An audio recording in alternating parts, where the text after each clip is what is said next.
आइए दोस्तों, आइए, गर्मा गर्म खबरों का सिलसिला चालू है। आपको तो बताइए, हफ्ते में 3 बार हम माहौल एकदम गर्म कर देते हैं। बहुत ही अच्छी और काफी ज्यादा टेक न्यूज लाया हूं। ऑल्टरनेट डेज का यही फायदा है कि आपको अब टेक न्यूज की तादाद देखेंगे बढ़ गई है, टाइम भी बढ़ गया है। वरना डेली सिर्फ 4-5 न्यूज होती थी, टाइम भी कम रहता था, उसमें भी लोग कंप्लेंट करते थे कि भाई ज्यादा करिए। तो आप देखिए, ट्यूसडे की भी न्यूज आज कवर करेंगे और सैटरडे को जो आएगी उसकी थर्सडे फ्राइडे की भी न्यूज कवर हो जाएगी। और इसमें दोस्तों हमें मौका मिल रहा है कि हम दूसरे कंटेंट पर फोकस करें। इसी तरीके से हमने मंडे, ट्यूसडे, वेडनेसडे आपको अलग अलग तरीके की वीडियोस दी। एयरटेल का दिया, इन्फिनिक्स दिया, मोटोरोला दिया, और आने वाले भी लगातार सैटरडे तक आपको वीडियोस मिलते रहेंगे।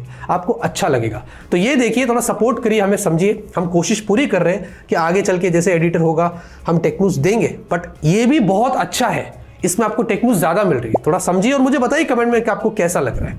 लाइक करिए 20,000, क्योंकि आजकल देख रहे हो आप लोग बहुत लाइक्स दे रहे हैं। फटाफट से आज की टेक न्यूज शुरू करते हैं।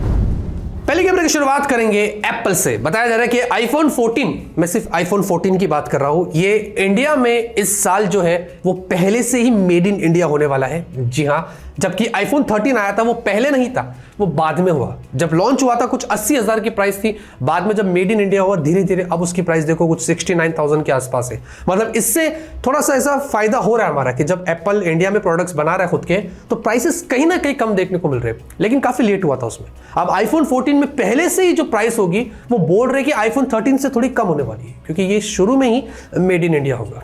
अब ऐसा बोलते हैं, अगर ऐसा होता है तो बहुत अच्छी बात है, क्योंकि चाइना से यहाँ मंगाना, उसको करना, एप्पल में बहुत लंबा खर्चा हो रहा था और वो हमको लूट रहा था, किडनियां जा रही है उसके चक्कर में। ये सबसे बड़ी चीज थी। व्हाट्सएप बाबू दोस्तों कमाल पे कमाल कर रहा है। अब वो फेसबुक, इंस्टाग्राम, गूगल की राह पर चल रहा है और ये डेफिनेटली होना ही चाहिए था। उन्होंने एक बढ़िया यहाँ पर सिक्योरिटी फीचर लाया है, अभी लाने वाले, फिलहाल के लिए देखा गया है, जहां पर अगर आपके नंबर से कोई दूसरी जगह पर सक्सेसफुली लॉगिन ही क्यों नहीं कर लेता है, तो आपको नोटिफिकेशन आएगा, पॉपअप आएगा कि कोई तो कहीं लॉगिन कर रहा है, कुछ कांड कर रहा है, अलाउ करना है या नहीं करना है।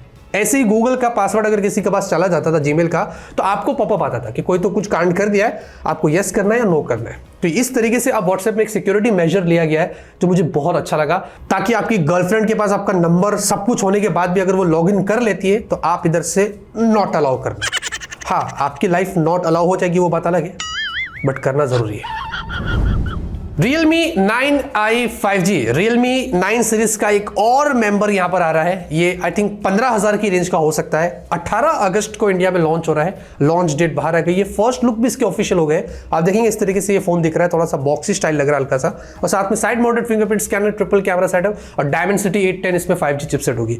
ओवरऑल ठीक है, आजकल सारे फोन एक जैसे लग रहे, कुछ मजा नहीं आ रहा है, बट फिर भी इसकी अनबॉक्सिंग अगर आपको देखना है तो कमेंट में ना जरूर बताना। इंडिया में टोल प्लाजा पर आपको तो पता ही है कितने लड़ाई झगड़े होते हैं, इधर से उधर हम जाते, कभी कभी देते कभी नहीं देते, मारा मारी क्या कुछ नहीं होता है। अब इन सारी चीजों को खत्म करने के लिए यूनियन मिनिस्टर ने यह बताया कि भाई हम पूरा के पूरा डिजिटल या कंप्यूटराइज्ड कर रहे हैं। टोल प्लाजास हो गए ही नहीं है आने वाले कुछ सालों के अंदर, जहां पर आप सीधा निकल लीजिए, वो इधर आपकी गाड़ी के नंबर से या फिर वो सैटेलाइट जीपीएस के थ्रू ट्रैक करके सीधा आपके बैंक अकाउंट से पैसे निकलवा देंगे। वैसे ये आउट ऑफ इंडिया ज्यादातर वैसे ही चलता है, ये इंडिया में फिलहाल के लिए ऐसा है। तो ये सारी चीजें अब इंडिया से खत्म होने वाली है। तो टोल प्लाजा का जो झमेला था, मारपीट होती थी, धपाधप उधर, आपको तो पता ही होगा ना, अब वो खत्म हो जाएगा और सुकून से हम आगे चल के गाड़ी यहां से वहां लेके जा सकते हैं। इंडिया में गेमिंग ना एकदम नेक्स्ट लेवल पर जा रही है, लोग पागल हुए जा रहे हैं, सारी ब्रांड्स इसमें टूट पड़ रही है, स्पेशली टेलीकॉम कंपनीज का काफी बड़ा हाथ है। पहले एयरटेल ने किया, अब वही सिम जियो कर रहा है। उन्होंने जियो गेम्स वॉच करके एक स्ट्रीम ऐप लेके आ गया है प्ले स्टोर में, कंप्लीटली फ्री है। अगर आपके पास जियो सिम कार्ड है, आप इंस्टॉल करिए और इसको शुरू कर दीजिए, एक्टिवेट हो जाएगा, जिसमें आप अपने खुद के गेम्स भी स्ट्रीम कर सकते हैं खेलकर, और फेवरेट स्ट्रीमर्स को भी फॉलो कर सकते हैं, चैट्स कर सकते हैं, और कुछ प्ले एंड विन वाले भी आपको फीचर मिलते हैं। एयरटेल ने भी कुछ ऐसी सर्विस लाई थी, अब जियो ने भी कुछ वैसे किया है। तो अच्छा है उन लोगों के लिए जो स्पेशली इन चीजों में इन्वॉल्व है। मैं आपसे पूछना चाहता हूं कि आप इंडिया में कभी ऐसा गेम खेलकर स्ट्रीम किए हैं, कुछ मजा किए? कमेंट में ना जरूर बताना।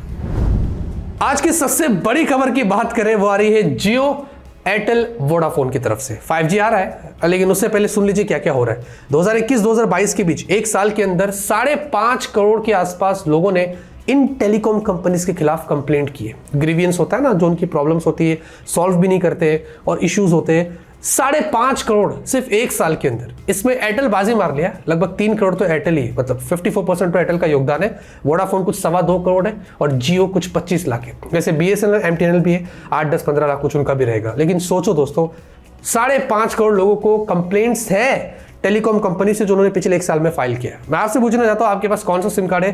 क्या आपको उससे कोई शिकायत है? सिम कार्ड का नाम, मतलब कंपनी का नाम और शिकायत कमेंट में दर्ज कर सकते हैं।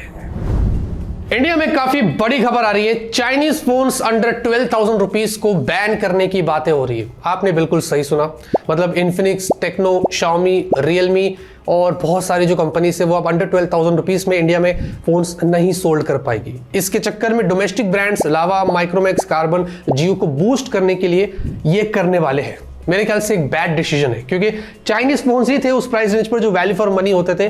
लावा तो 9,000 में 3 GB की रैम दे रहा है, माइक्रोमैक्स 6 महीने में एक बार आता है, कुछ समझ नहीं आता, अपडेट तो देता नहीं है, कार्बन तो है नहीं, और जियो आगे चल के बोल रहे कि इसी प्राइस कैटेगरी पर 4G और 5G फोन्स लॉन्च करेगा। थोड़ा सा शक यहाँ पर मुझे भी हो रहा है। एनीवेज, तो मुझे लगता है कि इसमें क्या हो जाएगा कि आगे चल के वेराइटीज नहीं होगी और एक इंडियन ब्रांड की मोनोपोली हो जाएगी, फिर वो प्राइस भी बढ़ा सकते हैं। वैसे ही फिर लावा 10,000 में फिर 3 GB रैम देगा तो वो लेना ही पड़ेगा। तो थोड़ा मेरे को लगता है गलत है। ये जो पहले वेरिएशन था वो चलता, लोगों को मजा भी आती थी और सब कुछ सही था। अब मैं सिर्फ आपसे पूछना चाहता हूं कि आप मुझे कमेंट में बताइए कि ये डिसीजन अभी तो बोल रहे होगा, कैसा लग रहा है, सही गलत, आप मुझे कमेंट में जरूर बताना। इंडिया में 5G की तैयारी जोरों से हो रही है। अगस्त में एयरटेल, जियो लगे पड़े हैं कि कभी भी ला सकते हैं और अक्टूबर से तो ऑफिशियली इंडिया में 5G रोल आउट हो जाएगा। लेकिन इसके बाद 6G की भी तैयारी यहां पर शुरू हो चुकी है। बताया जा रहा है कि टेक्नोलॉजी इनोवेशन ग्रुप यहां पर जो वो तैयार किया गया है 6G के लिए, ताकि जब जैसे ही 5G रोल आउट हो उसके बाद हम अब 6G पे काम शुरू कर देंगे और आने वाले कुछ साल में 5 से 10 साल के अंदर हमें इंडिया में 6G भी देखने को मिलेगा। ऐसी बात होगी। ग्लोबली 2028 या 2030 तक हो रहा है। इंडिया भी इस बार बोल रहा है कि 5G जैसे लेट हुआ 6G नहीं होगा, उसी समय आ जाएगा जैसे कि ग्लोबली के। खैर, ये बोल रहे तो अच्छी बात और ऐसा होना चाहिए, क्योंकि 5G के लिए भी 2 साल से हम तड़प रहे थे। बस ये तड़प आगे ना हो। डील की बात करते हैं। देखिए, ये भी एक फायदा है ऑल्टरनेट डेज का कि मंडे, वेडनेसडे, सैटरडे आपको डील, गेमिंग न्यूज सब मिलेगी, वरना डेली क्या हो जाता है कि ट्यूसडे, थर्सडे, फ्राइडे मिस हो जाता है। इसमें यह भी एक फायदा हो जाता है। अब डील की बात करें, बोट जो आजकल इंडिया में TWS के सेक्शन में लीड करता है, उसका 900 रुपए का एक जबरदस्त TWS आपके लिए लाया हो। 14 दिन की बैटरी लाइफ, 8 mm के ड्राइवर्स, काफी छोटे से भी है, तो मुझे लगता नहीं कि इससे कम प्राइस पर आपको कुछ अच्छा मिलेगा। Amazon पर अवेलेबल है, लिंक डिस्क्रिप्शन में दिया हो, जाके चेकआउट करिए। गेमिंग न्यूज की बात करते हैं। रिमाइंडर समझ लीजिए, अगस्त में बहुत सारे गेम्स लॉन्च हो रहे हैं, बट इसमें से 3 मेन गेम्स आपको बता दूं। अभी 12 अगस्त को स्पाइडरमैन रीमास्टर्ड आ रहा है, PC, PS4 और इधर उधर सारे अलग अलग जगह पर अवेलेबल रहेगा। उसके बाद 26 अगस्त को आ रहा है सेंट्स रो। लेजेंड्स को पता है ये क्या चीज़ है, मेरा ये फेवरेट गेम है। और उसके बाद 30 अगस्त को आ रहा है डिस्ट्रॉय ऑल ह्यूमंस 2, और ये स्टीम पे इधर उधर सब जगह अवेलेबल है। आपको प्यार से परचेस करके खेलना तो खेलो, बाकी तरीके आपके पास है। क्या आपको पता है दोस्तों, अगर चाइना के अंदर आप एग्जाम में चीटिंग करते हुए पकड़े जाते हैं तो आपको 7 साल तक की सजा हो सकती है। इसमें ऐसा नहीं है कि भाई सजा हुई 1 साल में बाहर आ गया, 6 महीने में, नहीं, 7 साल तक जेल में आपको होमवर्क मिलेगा, आपको होमवर्क करते रहने का। इधर क्या होता है, पकड़े गए तो टीचर देखो ना, टीचर बोलता है आज की न्यूज़ खत्म नहीं करता। आपको आज की न्यूज़ पसंद है कि लाइक करिए, तब तक के लिए ऑलवेज कीप स्माइलिंग।